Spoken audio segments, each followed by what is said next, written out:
the National Weather Service office in Fort Worth. The preceding signal was a test of the public warning system for weather radio station WXK22. During potentially dangerous weather situations, specially built receivers can be automatically activated by the signal to warn of the impending hazard. Tests of the signal and receiver's performance are normally conducted by the National Weather Service each Wednesday between 10 a.m. and noon, and between 6 and 8 p.m. If there is a threat of severe weather, the test will be postponed to the next available good weather day. Reception of this broadcast, and especially the warning alarm tone, will vary at any given location.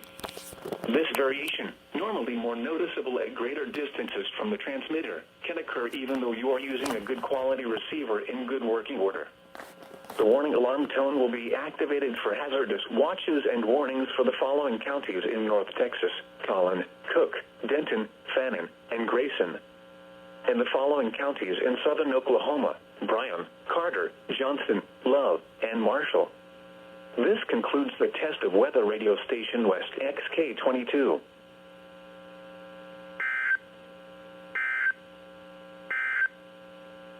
The current time is